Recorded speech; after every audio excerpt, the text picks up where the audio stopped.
Alright everybody, welcome to the latest edition of the Rock Rebellion. Reggie Evers coming to you from Indianapolis, Indiana, joined by Eric Hunker, who is over in Pittsburgh, Pennsylvania.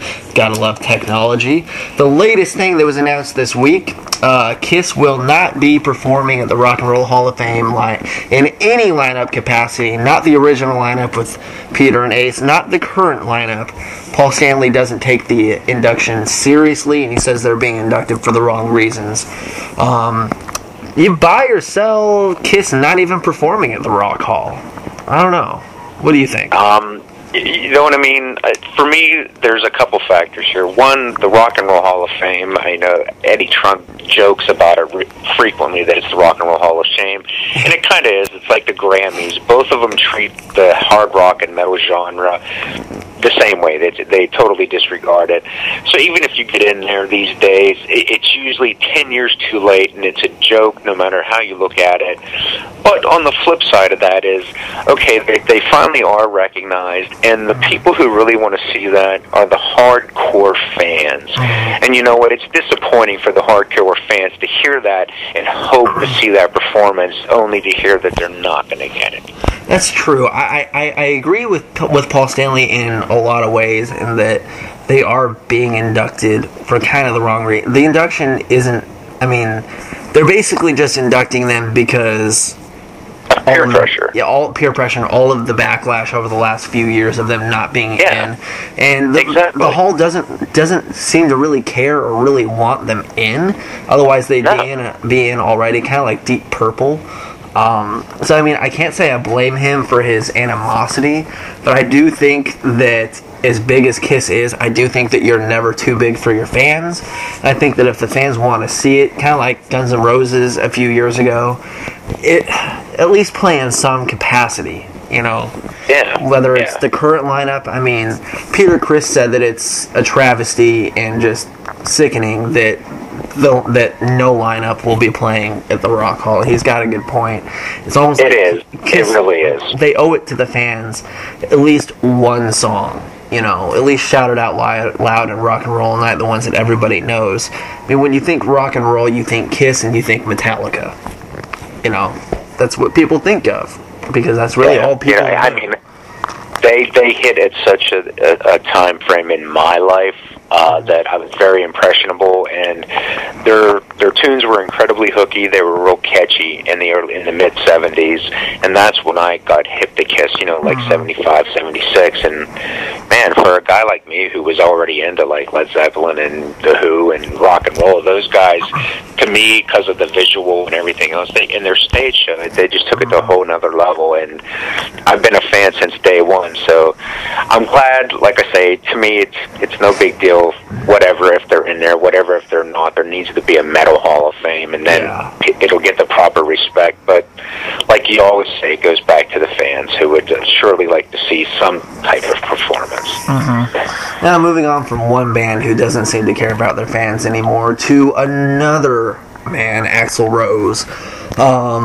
Killer transition there, huh? Nice, man. Axl Rose will be receiving the Ronnie James Dio Lifetime Achievement Award at the 2014 Revolver Golden God Awards, which really? I mean, Ronnie James Dio and Axl Rose are two complete polar opposites. Dio cares about everything, and Axl, I mean, come on. He's the reason that there's no Guns N' Roses reunion.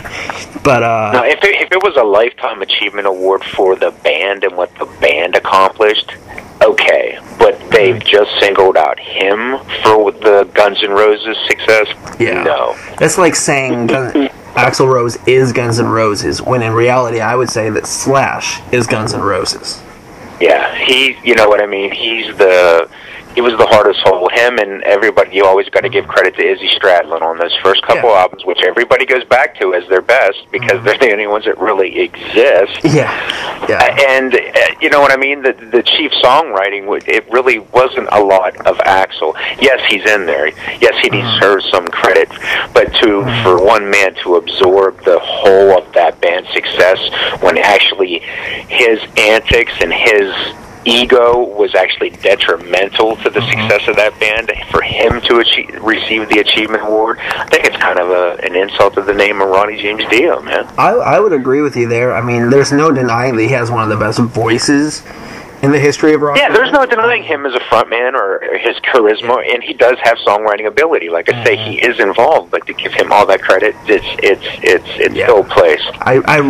In all honesty, I don't think Axl has done that much in his career. He's been a part of some good things, but even in Guns N' Roses' catalog as a whole, Appetite for Destruction is really the only outstanding album that they have. It's one that has all of the songs everyone knows, except for, Illusion 1 and 2 has a couple, and that's about it. I mean, Guns N' Roses, and a couple off of the Lies album, Patience, and those couple acoustic numbers that saw their heyday there for a little while. The fact that Guns has got inducted to the Hall of Fame before Kiss is alone ridiculous. Not that Guns is bad or not worthy, but Kiss should come before them. I mean, if anybody should, between the two, I would give Kiss the Lifetime Achievement before I give it to Axl Rose. That's just ridiculous. I mean, he's the sole reason that it took 12-15 years to make Chinese Democracy. He's the sole reason the original lineup will never perform again. And he's, like you said, he's done more to hurt the band than... Right. Well, here's the other factor, too. If this is a Lifetime Achievement Award, well, then it has to consider his body of work throughout his life. Since, 91, 92, when the Use Your Illusion albums came out, what has Axl done compared to the body of work that Slash, that Izzy, that Duff have, that even Steven Adler these days, the body of work, he has nothing to speak of where the others have amassed quite a bit. A Lifetime Achievement Award, I think, is just misplaced with this guy. Sorry, credit where credit is due. We don't need all the Guns N' Roses fans to start hating. That's not the case. We're not saying they're not a great band and one of the best of all time, but I just don't think this award is justified. I mean, and I usually, it's not like Revolver to, give an award badly. I mean, Golden Gods Awards have always been great. They're always, they always make sense. But this one, I mean, and the other question is, will Axl even show up to receive the award? He didn't show up when Guns was inducted to the Hall of Fame. I mean, and how badly will you fuck up the time frame for the performances? Yeah, exactly. I mean, will he come out on time to receive the award? And how long will he be out there to receive the award? And I mean, that's a lot of uncertainty based around one individual who you're presenting an award to. I mean, and you've already seen, like I say, he set precedent for how he receives awards with total disrespect and disdain, like he does everything else. Exactly. I mean, and the other question, Slash always seems to be at the Golden God Awards and all of these award shows. Is Slash going to be there, and is Axl going to be there, and what will happen if the two run into each other? Yeah, exactly. Wouldn't it be great if there was just enough booze between them to bring out some miraculous thing where those two actually hit the stage together? I still think that one day it'll happen. We can always hope. Maybe there is enough Jägermeister in the world. Yeah, I still think that will happen one day. I mean, I'd like to think. Yeah, I think that eventually, something will happen. Someone will present enough money, and they will play a show. What better show than the Golden God Awards? But I hope they do it sooner than later while they've all still got it in them. Because, I mean, while the other guys are still in their prime, I'd have to say from the last visual performances I've seen of Axl, he is kind of losing a step himself. Well, I mean, in Steven Adler, he just can't stay clean. There's no telling how long he's going to be maybe alive if he keeps relapsing. I mean, the time is now. But nonetheless, the Golden God Awards, April 23rd, Club Nokia again. I believe Chris Jericho's hosting again this year. The award that does make sense, Joan Jett is getting the Golden God Award, and she's one that sometimes you don't even think of when you think of rock and roll, which is... Oh, I do. It's crazy to think of, but I do think, a lot of people do, but I think a lot of people leave her out sometimes, too. Well, see, for me, like I say, I don't want to pigeonhole my age or anything, but being a child, again, of the 70s, I remember the late 70s when the Runaways hit. So Joan and Lita, they've always had a little place in my heart, and to see those two go on to even bigger success and better songs, they'll always have a place for me. Yeah, and the songs that she's been a part of and written and performed, and she opened the door. Her and the rest of the Runaways opened the door for all of the female bands. There would be no Hailstorm if there was no Joan Jett and the Runaways. Yeah, they set a lot of precedent. Yeah, there'd be no. They are credited as being, the original first. There were actually a couple before they're little knowns, but they're credited as the first, and they deserve that credit because they're the first ones who had success as an all-female band. Well, just like Petra is credited as being the first major Christian rock band, there was many before them, but they were the first ones to really. And Stryper, there was numerous ones before them, but they're the ones that are credited. But Joan Jett's performing with the Blackhearts. Axl Rose. That would be great. Love to see that. When you love to see that from the front row. Oh God, that would be nice. Axl Rose is supposedly going to perform with Guns N' Roses. Also, Korn, A Day to Remember, and Zakk Wylde and Pretty Reckless are going to perform. We'll see if Taylor Momsen is sober enough to perform.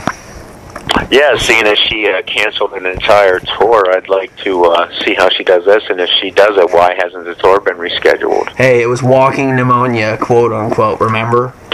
Right, yeah. I'm sure that she walked, or should I say staggered, into the nearest bar. Is she still alive? Honest to God, I haven't seen or heard anything, so we'll find out. And that's, again, no disrespect to her, because the music is good, and I have seen them live. They're not bad. It's she is talented. Wow. She's very talented. She is. She really is, and it's a shame to see how she's wasting it. Yeah, she could do so much more. She could have so much more talent. She has so much more talent. She's putting if she got herself straightened into a degree where she actually tapped into all the talent she actually does have, it'd be frightening to see where she could be at the level of Hailstorm this time next year if she would really focus herself. Oh, absolutely. Appearing, Oranthe, Ace Frehley, Scott Ian, Jimmy Costa, Chino Moreno, all appearing at the Golden God Awards. Ace Frehley, Oranthe, wow. Yeah. Ace Frehley, that's great. I think that's awesome. But the one that tickles me the most is Orianthi. Oh my God, that girl's got talent in so many ways. And that's it's odd to see her build with those other guys, is it not? Yeah, Alice Cooper has found a diamond in the rough with her. Oh my God. Yes. Well, you know what? She's been around for a while. She played her dues with Michael Jackson, but it's her solo stuff that I like. If you listen to her solo albums, there's elements of, even when she does the just instrumental stuff, you'd swear that you were listening to a Joe Satriani album, which is a credit to her. It's that well done. Also, with the Golden God Awards, there's the Golden God Tour. Black Label Society, Down, yes. And the Butcher Babies nationwide tour. I think they're hitting almost every state. There's the Pittsburgh date here. Dying for it. Can't wait. Yeah. Black Label is one of my favorites of all time. I think we'll have you at that show. They are going to be here in Indiana and Fort Wayne at Pierce, which is one of the best venues in the country. But I believe I'll be at Rock on the Range, where all of them will be except Devil You Know. They could get announced. Who knows? They're changing that lineup up like crazy lately. Gemini Syndrome has been announced for Rock on the Range, which is cool. Oh, excellent. Very good band. Yeah, they played last year, but the record wasn't out. Aaron, the singer, and I talked about that the other Tuesday night when they were up in Kokomo, and he said it was interesting because all they had was a little sampler out that they were passing out at Rock on the Range. And he said that he looked in the front row and there was a kid who knew the words to every song, even the ones that had never been released. And he said that even though nobody knew their music, that made the festival worth it. And it should be interesting this year because everybody knows their music this year. So that's going to be good. They were just out here on Tuesday and opened up for Red, and they almost stole the stage from Red. It was wow, that's saying a lot because that's a very good band. Yeah, well, I've seen Red maybe 10 times, and they always put on a hell of a show. But Gemini Syndrome is just, if you haven't seen them live, they are one of the best live bands you'll ever see. They're just so precise. Excellent. Yeah, they're just so tight.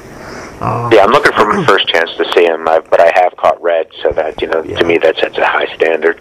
Album of the Year nominees for the Golden Gods: Avenged Sevenfold, Hail to the King, Black Sabbath, 13, Five Finger Death Punch, Wrong Side of Heaven, Righteous Side of Hell, Parts 1 and 2, Korn, Paradigm Shift, Queens of the Stone Age, Like Clockwork and Volbeat, Outlaw Gentlemen and Shady Ladies.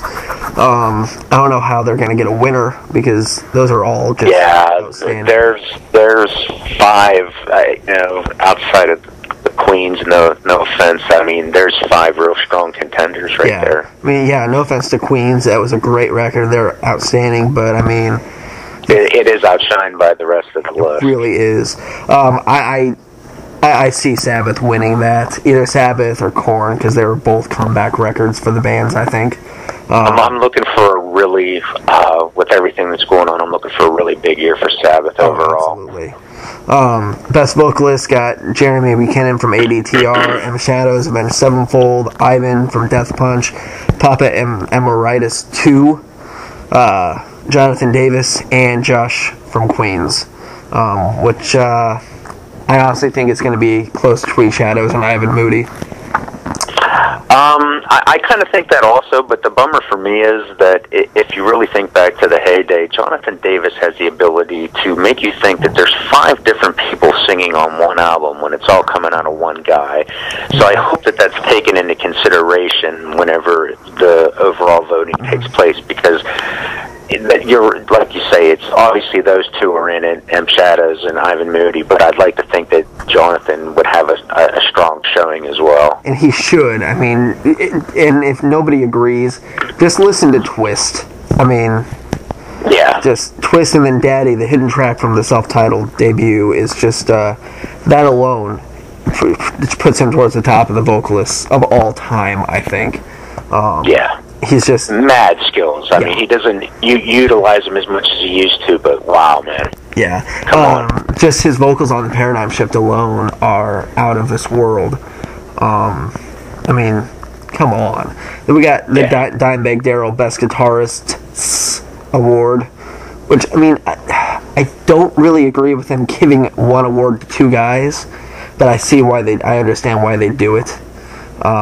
But I mean, we got Jerry Cantrell, and we got Zachy and Sin from Avenged Sevenfold. We got Tony Iommi, John Petrucci from Dream Theater, Zoltan and Jason Hook from Five Finger Death Punch, and then Monkey and Head from Korn. That's a really strong showing. It really is. I honestly think Iommi's going to win that one just because he's Tony Iommi.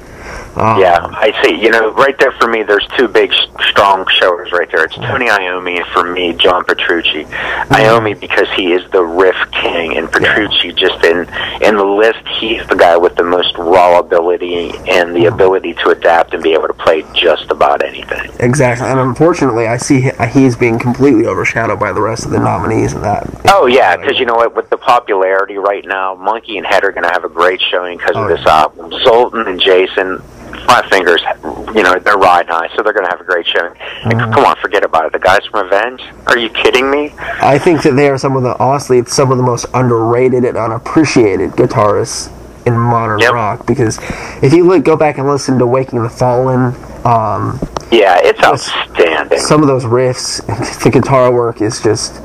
if they lost one of those guys, I don't know if anyone would be able to come in and play some of those parts as well and clean as those guys can. It's just, it's insane, and especially the Hail to the King song. It's just. I mean, that's another really strong category.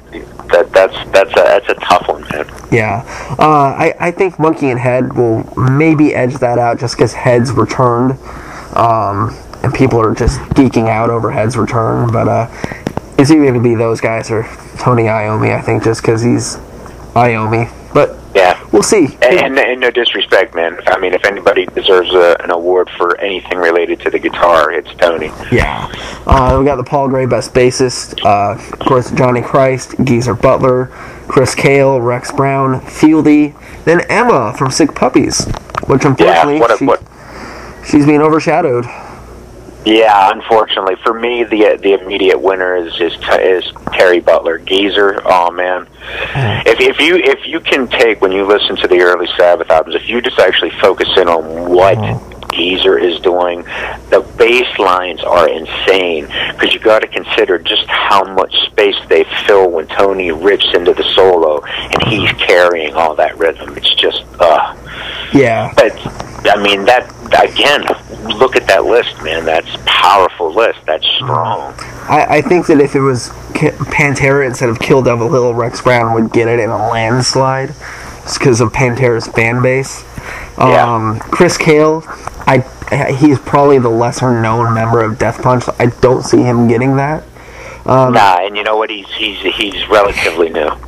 It's either going to be Geezer, or I wouldn't be surprised if Emma wins it from Sick Puppies, to be completely Yeah, you know what? Because they're just having a monster year, man. They really are.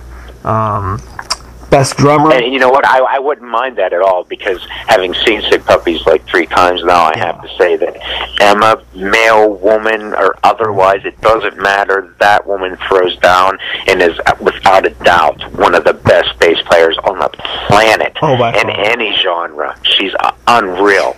And unappreciated, too, I think. Oh, yeah. So if she would win, hell yeah, that sets a precedent that the girls can do it just as well as the boys. Yeah, that would be huge. We got Best Drummer. We got Aaron from Avenged. We got Brad Wilk for his work with Sabbath. Vinny from Kill Devil Hill. Matt from Periphery. Chris Adler for his work with Protest of the Hero. We got Mark Portnoy from the Winery Dogs. And that one could just go either way. Yeah, you know what? There's a lot of, that's another pretty damn strong lineup, man. I mean, the new guy who's playing for Avenged is doing everything that the Rev did, so he obviously has the ability, and he has his own thing. Brad, man, just his work with Rage. Vinny Appice, his whole body of work. I mean, look at that, man. Chris Adler, that guy's a beast. So that's tough. And Mike Portnoy, oh man, Mike, again, right there, in terms of absolute outright talent, it goes to Mike. Yeah, absolutely. Unfortunately, we all know the way awards are now. It's going to be based on popularity, and I honestly think that Aaron from Avenged is going to win that. Yeah, I do. Especially, like you said, he does everything that the Rev did, and then, you know, Hail to the King is... He has his own dynamic. Yeah, they had to release an album like Hail to the King, something even semi-good, to keep fans interested. His drum work on Hail to the King, you know, he didn't play anything that was pre-written. He wrote all of it, obviously, as far as the drum work, and, I mean, great drum work on that record, especially for it being his first one. I mean... Yeah, he stepped into some big shoes that were already in a really, really awkward, like you say, win or lose situation. They had to produce something really special album-wise. So to have that double barrel facing you, that not just the album, but you're playing, he stared down that shotgun, and he did a hell of a job, man. Not only did he replace the Rev, he also replaced Mark Portnoy, who toured with Avenged for a little bit, which replacing 2 legendary drummers is hard to do, and I honestly think that's why he deserves it. I mean, Best Live Band, we got the Dillinger, we got Gojira, we got Lamb of God, we got Motley Crue, Slayer, and Rob Zombie.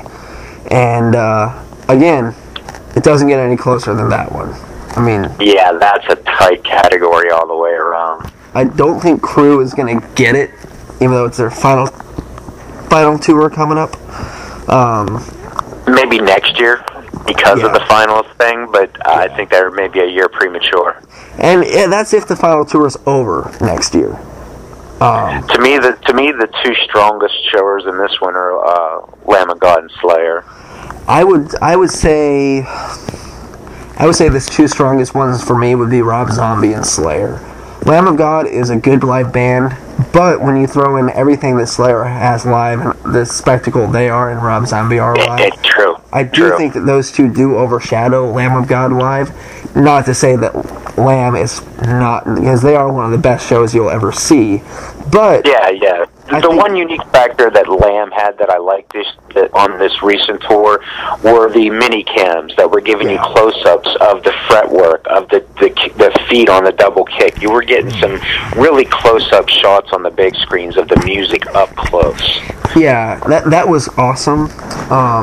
But it's still overshadowed by, with like Rob Zombie and Slayer and stuff. I mean, those are big shows. I think that, I honestly, it'll go to Zombie or Slayer because anybody can go to those shows and not like that kind of music and not know a single song, but be entertained from the pyro and the stage show.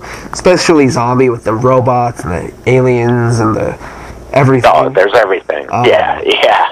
It's a full bill with Rob. It's a circus environment. I see him or Slayer winning that, but I mean, even Dillinger, one of the best shows you'll ever see live.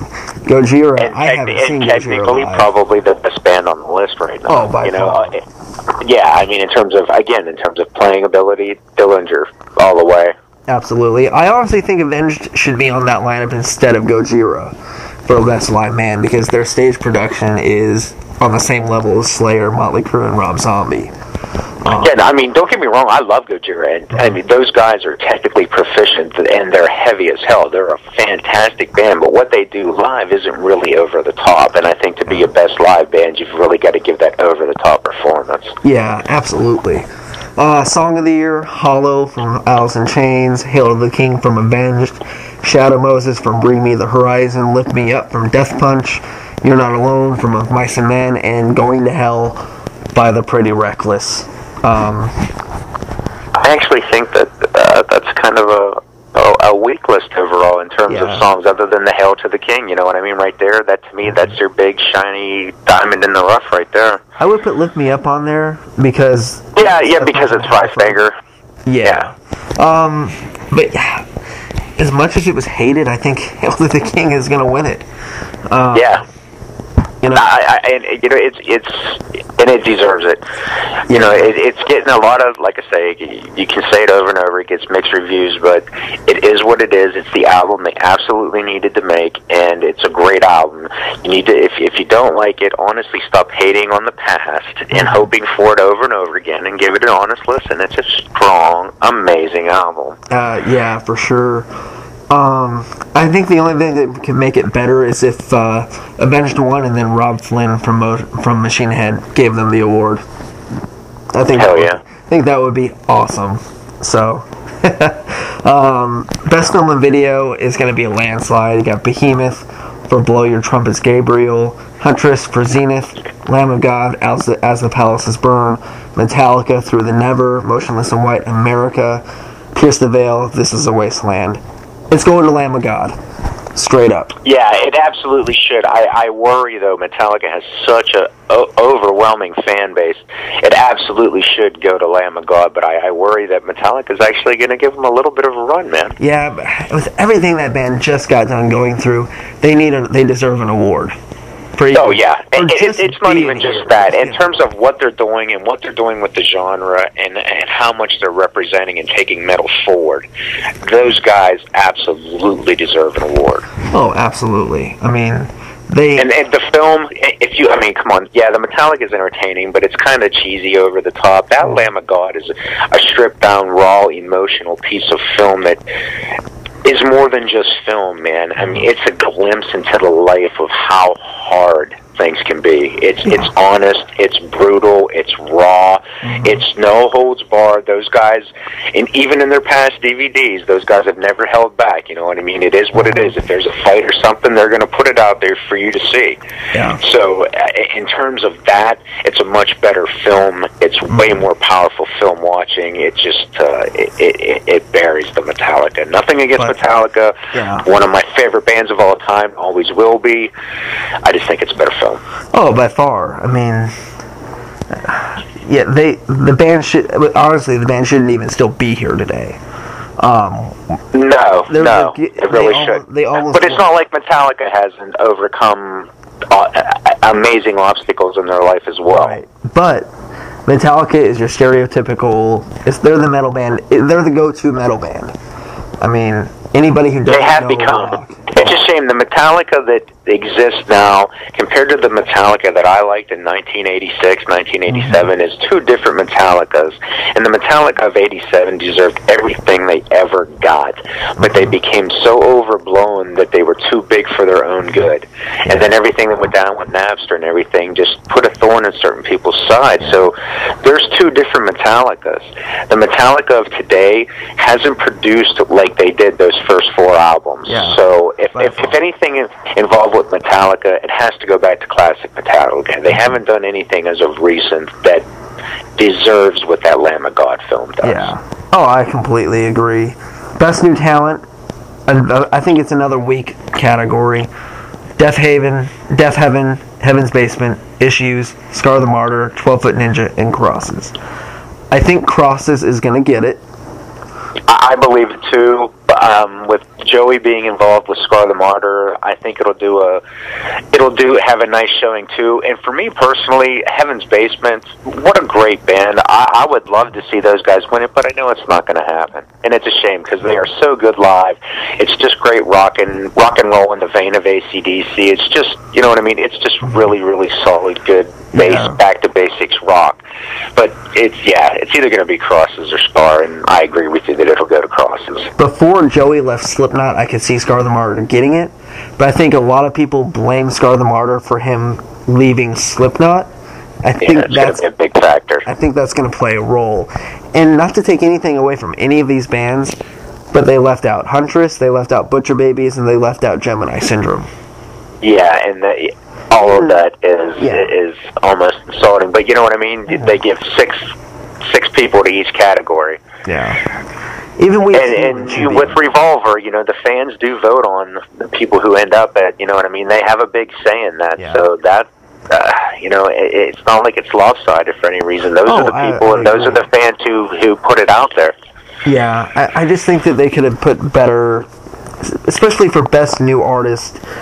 For Gemini Syndrome and Butcher Babies to not get a nomination is just ridiculous. Even Luna should be in there from Russia. Yeah. I mean, another great... And they're not new, though. But no, they're not. They're new. Butcher Babies is pretty damn new, but having seen them now 4 different times, those two girls are getting grossly overlooked. That is and it's not just the two ladies out front. The backing band is solid. Yeah. They are incredible live. Definitely. Love and Death should be on that category too, I think, because their debut came out a year ago. So did Scar the Martyr, and Crosses came out last year, I believe. Yeah. Maybe Crosses came out this year, but they're still relatively new. And so, I mean... I'm still writing in Butcher Babies. Screw the list. Comeback of the year. Suicidal Tendencies, Queens of the Stone Age, 9 Inch Nails, Deep Purple, Carcass, and Black Sabbath. Sabbath is going to win it, even though Suicidal Tendencies and Deep Purple should get they should get a big say in that, I think. But yeah, they'll get their lion's share of the vote for sure, but it's definitely, this is, for Sabbath, I think pretty much any category they're in, they're strong showers. Yeah. And in terms of a comeback, man, 5 years ago, if you had even talked about the album 13 existing, people laughed at you. The fact that they did as big of a tour as they did at their age is just insane. Yeah, and let's face it. I mean, Tony Iommi, again, showing that he is the metal. You know, he is an absolute die-hard. Sick as he is still out there doing it, man. That guy's going to go to his grave playing. If any of the other bands win, it'll be because Bill Ward wasn't on the tour or the album. But I still think Sabbath is going to get it. It's still Sabbath. Yeah, you know what I mean? If fans are sore about it, don't take it out on Sabbath. But there should be another category, perhaps, for getting screwed over of the year, or, you know, things that shouldn't have happened, or whatever. You know, have another category to boo-hoo about. We could put the Grammys on that category. You know what I mean? Just the Grammys. Nothing in particular, just the fact that they happened. Yeah, exactly. But yeah, in terms of a comeback, Sabbath mounted the biggest one. Yeah, well, I mean, this lineup of Sabbath is more Sabbath than the last 2 Sabbath albums were. So, you know. Oh, yeah. Sabbath hasn't been Sabbath since Dio left. And even then wasn't really Sabbath. It was Dio Sabbath.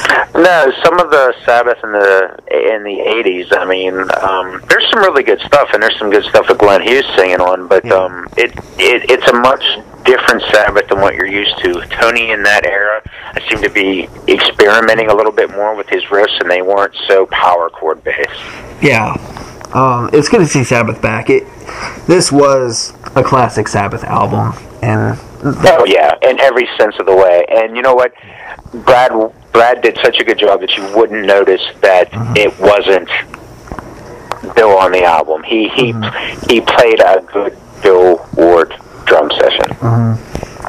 Most metal athlete, bunch of people that a lot of metalheads have never heard of. Most dedicated fans.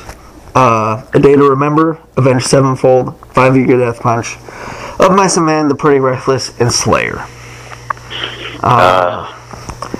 That one there is pretty much a two-way for me between Avenged and Slayer. Yeah. Although I think Five Finger should have a pretty strong showing too, man. They've got some pretty rabid fans these days. That's kind of a three-way that is more of a two-way. Yeah. It sounds sexual, but it's not. Well, and don't leave ADTR's fan base is almost more rabid than Death Punch's are. And unfortunately, in a way, you've got to consider the Pretty Reckless too, because not only is there rock fans and some metal fans, there's all the little goddamn teeny boppers who like it too. Yeah, kind of like the Black Veil Brides. Yeah. Yeah, you know what I mean? Yeah. There's another dynamic that you have to consider. Yeah, the Black Veil Brides and the Pretty Reckless should go on tour together. They could call it the Fans Blow Your Eardrums Out tour. I mean, good God. Just stand in a photo pit in front of those fans for either band, and you will go deaf. Oh my God. But Slayer, I think, is gonna win it just because there's more Slayer fans. But well, this is a pretty sentimental year too, with Hanneman passing. Yeah. There's a lot going on in the Slayer camp, and there's a lot of people really feeling the love for him right now. Yeah. And don't forget that Hanneman passed away on the day of the Golden Gods, so it'll always be the anniversary of Hanneman's death. So even if it's on a different date, it will always be a commemorative event for Hanneman. I see. Yeah. And then that's going to be an award category eventually, you know what I mean? There's going to be a Jeff Hanneman something or another category. Yeah, I mean, that's why I completely agree with them naming awards after fallen, metal artists. But, I mean, eventually someone else is going to die that was just as good or better. I mean... Yeah, there's a lot of metal giants looking rough these days. I mean, Lemmy and Tony Iommi, those guys are monsters, and both of them are seeing rough health days, man. I mean, I love Paul Gray to death, but when Geezer Butler dies, when Lemmy dies, I mean, should that be renamed for one of them? Yeah. I mean, obviously when Ozzy dies, it'll be, the Ozzy Osbourne best vocalist, probably, unless somebody which dies is sad because that's not Ozzy's best thing, If Ozzy has, he should be most charismatic frontman kind of thing. Yeah, biggest fire hose with a frontman. Right. But yeah, I mean, I don't know. I mean, they could create another Lifetime Achievement Award because they got the Golden God Award, they got the Dio Award. They could do another, most dickish frontman award or something. I'd like to think that somehow the Golden Gods Awards evolves into something where it's like the Grammys or the Rock and Roll Hall of Fame, where it's truly a genuine, that is world recognized award ceremony just for us, just for the metal and rock guys. I think that one day it will be on a regular. I hope so. Channel. I really see good things for it, and I hope to think that it just gets bigger and bigger and grows and becomes something that cannot be ignored. Well, this is only the 5th or 6th year that it's been around, so I mean, it's still a baby award show. But the fact that it gets as much recognition and as much attention as it does in the music world is, and it may take them creating a best collaboration category, to bring other artists from other genres in while keeping the essence and the metal presence alive, just having that one category. I mean, they could easily do that now with the Tech 9 rap rock record EP he did, or the song Tech Nine did with Death Punch on Mama Said Knock You Out. I mean, they could easily do that, and all it would take is one artist that's big enough to appear there, and everyone's going to watch it.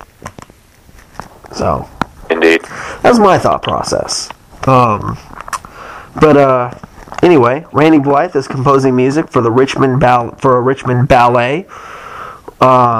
That's interesting. That's very interesting, and I think that's great because it really it shows that he's not a one-dimensional guy, that he can do.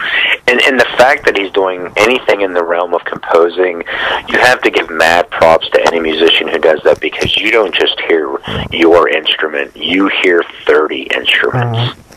Yeah. And all those 30 come together into one cohesive piece. That is something very hard to do. That's why not too many people compose on that level. Yeah. I mean, and it'll be good for metal, I think, because there's this misconception of metal that metalheads and metal artists don't have a soft side and are only aggressive, while symphony music and ballet music is very beautiful and very soft, and I think it's going to be a good thing for metal, especially for Lamb of God, to show that side of Randy Blythe, to show that, especially for a singer, you could kind of see maybe a drummer or a guitarist, maybe doing something like that, less one-dimensional, but for a singer to be able to show that he can compose anything, a lot of people don't think that singers can write. So many of them are relegated to being just that, a singer, at best a vocal, a lyric contributor, and that's not always the case. Yeah, and I think it'll be, in the long run, I think if it gets enough attention, it'll be a very good thing for metal, because people are going to see metal singer, they're going to go check out what Lamb of God is like, and it probably won't bring any new fans in, but it'll at least, be great PR for metal. Especially Lamb of God needs that good PR right now with everything Randy just went through to show that they have a good side. So, well, just for him to knock it out of the park, that shows that other people from other genres have to give respect to his ability, whether they like his day job or not. Yeah. If it's an excellent composition, it has to be recognized, and that's great. That's great for metal as a whole. Yeah, exactly. And what better person to do it to? Because Randy is one of the nicest guys you'll ever meet. It's not like Axl Rose is doing it, who's a complete dick and getting a lot of publicity because of it.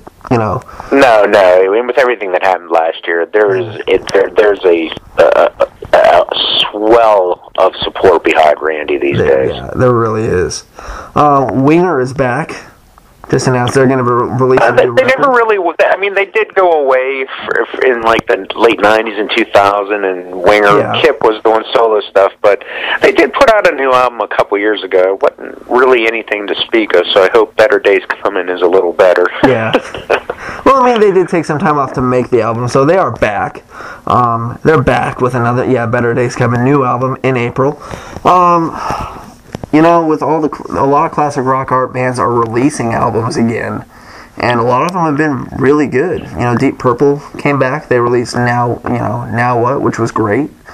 Well, Kip Winger and them, they kind of get relegated to the hair band thing, and there's a lot of those guys who are even getting back together and doing decent albums. And that genre has a very big, there's a very big scene for that type of music still overseas. We don't really see it so much here in the States, but Winger has always had a strong following overseas. There's bands from the '80s like Mr. Big that can't sell out a club here, but over in Japan they can sell out the Budokan Arena 3, 4, 5 nights in a row. Night Rangers, and that's an impressive, that's an impressive feat, but they don't have much of an audience to speak of here, which is sad. So, Winger's always had an ongoing career overseas. It's just, it's the comeback, and him coming back is more coming back to the States and being recognized again. And you got to give credit to Frontiers Records for finally getting its share of recognition, because Frontiers Records has been putting out some great stuff overseas by some really great artists, and it's finally getting to get some respect here in the States, so that's really good to see for those guys as well. I think Stryper has really helped Frontiers Records, because their success Yeah, their success carried a lot for those guys. Yeah, I mean, Frontiers is the classic rock label. I mean, It is for what is considered, like I say, hair band. Some people call it AOR, whatever you want to call it. That label is really leading the charge for that genre. Yeah, and there's some great stuff being released on there too. Yeah. I mean, they're putting out quality stuff. They have been for well over a decade, but they're just now finally starting to get recognized. Yeah, another one is Rat Pack Records is another one that releases some really good stuff. They just released they're about to release the KXM record, the Doug Pinnick, George Lynch, Ray Luzier band. Yeah, very excited about that one. I have it here at the house to listen to, but I haven't got to it just yet, but I have pretty high hopes for it. There's a little bit of everything on it, except country. It's eclectic and diverse. It's really good. That's cool. So, I like eclectic. I like diverse. Don't know if fans of each band, Korn fans aren't going to be big on it, but I mean, it's not like Fuely or Monkey or Head is on it. It's Luzier, the drummer. Right. You can definitely see the Korn, inspiration in it and elements, but it's very. It's good. Well, with George Lynch and Doug Pinnick, those guys are very, very technically versed guys. I mean, King's X is a monster band in its own right. Those guys, they're another one of those chameleon bands that can write anything. You know what I mean? They just adapt to it and they can write anything. So to see him working with Lynch, who is just a monster guitar, I think that's going to be. It should be something pretty special. Yes, Slash recently said. And he should have known the floodgates were going to open, but I could never have been asked to do anything cooler than Guns N' Roses. That's just asking for speculation when he says stuff like that. I mean, the fact that he's willing to say anything positive about his Guns N' Roses days is a good thing, because we all know Slash hasn't been too positive about Axl and GNR. No, but he's also maturing and mellowing some in his older age. Yeah, I think he may be getting closer to being willing to be open to a reunion one day. Well, he's another one of those guys who I think would be open to it from the fan perspective. Yeah. Doing it to give the fans something that they are just dying for. Right, but we're also going to reach a point where, like with Kiss fans, Gene Simmons said it really well a couple days ago that so many Kiss fans are so young now that they don't even know who Peter and Ace are. There's very few, there's a lot more Kiss fans who don't know that Peter and Ace were a part of that band. There's going to come a day where people aren't going to know about the original Guns N' Roses lineup and know that Slash was in the band or whatever. I mean, there's a lot of fans that are young now. So, I mean, the door is going to close one day. The window will close on that possibility, and there's going to be a day where fans just aren't going to care anymore. New generations come along and continue to love the music, but each generation loses so much in the translation as to the real story behind the band. They're always going to love the songs. I mean, Welcome to the Jungle is always going to be a sports arena song. Sweet Child of Mine is always going to be, and Paradise City are always going to be party and bar songs. And drinking songs, but there's a difference between loving the songs and knowing who played them. Yeah, most people are absolutely clueless. When you actually go and look into some of the biggest albums on the planet, man, there's usually big writing sources behind some of those big hits, and everybody just thinks it's the band who did it. Right. No. If you really start looking behind the scenes, you see that there's a lot more going on than what you think. Yeah. I mean, there will come a day that a reunion, if it happens, nobody's going to really care. And that'll be sadder than it never happening. Yeah. And you know what I mean? Chinese Democracy didn't do anything for the band's legacy. So if you want to really go out on a positive note, you should really get the fans what they want and then hang the name up. Exactly. Finally, it was announced today, Corey Taylor says Slipknot has begun major work on the new album in March. So, tomorrow. So, and he also said that it's sounding like a cross between Iowa and Volume 3. But that's just scratching the surface. No, not a bad thing. Those are probably their two best albums. Well, I mean, anything before All Hope Is Gone is their best album. But I guess I don't know if they're just saying that to get fans interested in it, or if that's legitimately how it's looked. No, I think they know that. Corey's a very, very smart businessman. He knows going into this album that he has to give those fans something that's core, that's very, very based in what made them so strong. So they're definitely going to go into this album in the writing process knowing that they really have to deliver something with a punch, man. Yeah, I think that it might not be as commercially accepted as All Hope Is Gone, because for me that was one of their weaker albums, but it was another Metallica Black album. It got more commercial, it got a more success, they crossed over even more. But I don't want to hear that album again. I want to hear Iowa. I want to hear that brutality, that raw energy that was there in the beginning. In a lot of ways, that brutality is that's what got them big. That gave them more success than All Hope Is Gone. All Hope Is Gone wasn't successful, really, for the most part at all. No, I just mean, in terms of sales or success, it really wasn't great, but there were a couple songs on there that people who normally wouldn't listen to Slipknot listen to. Yeah, and it bugs me when, I'll be like, oh, what are you listening to? Oh, I'm listening to Slipknot. Oh, I love Snuff. And it's someone that really only listens to like Nickelback or Theory of a Dead Man, or I hear that so much when you say Slipknot. Snuff comes up, and it's like, really, that is just not the representation of that band. It's a great song, and I love it. But I mean, then you play not what they're about. You play Eyeless, or you play Sick, or you play Surfacing, and they're like, oh my God, turn that off. What is that? That's Slipknot. Snuff was so much better. That's what they should play. And it drives me insane. Or like it's like Stain fans who had no idea that the Tormented album exists, and that band actually started out metal. Yeah, exactly. I mean, their self-titled one was the hardest thing they've done since then. I think. That's another band that is a million miles away from where they began. Yeah, I mean, people listen to The Illusion of Progress by Stain and think that's what they're about, or people think that, Right Here or Outside is what they're all about. And no, it's heavy, kick you in the cock metal. That's what they're all about. Yeah, Tormented is a very, very raw album. Very dark, too.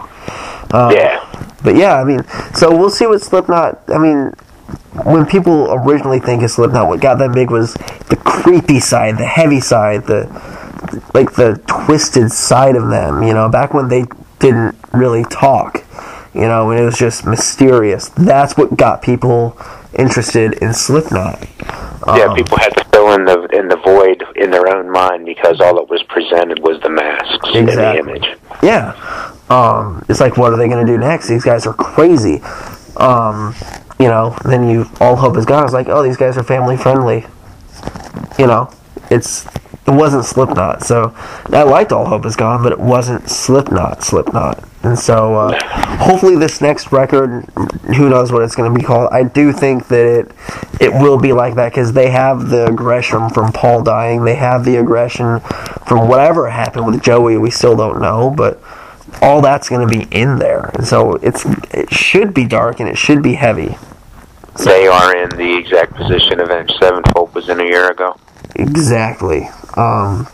It has to be, for fans to like it, it's going to have to be heavy and good, I think. So we'll see. Yeah. But that wraps it up for this edition of the Rock Rebellion. We will be back in a couple weeks with yet another one. Sound off in the comments. Let us know what you guys think. Take it easy. Peace.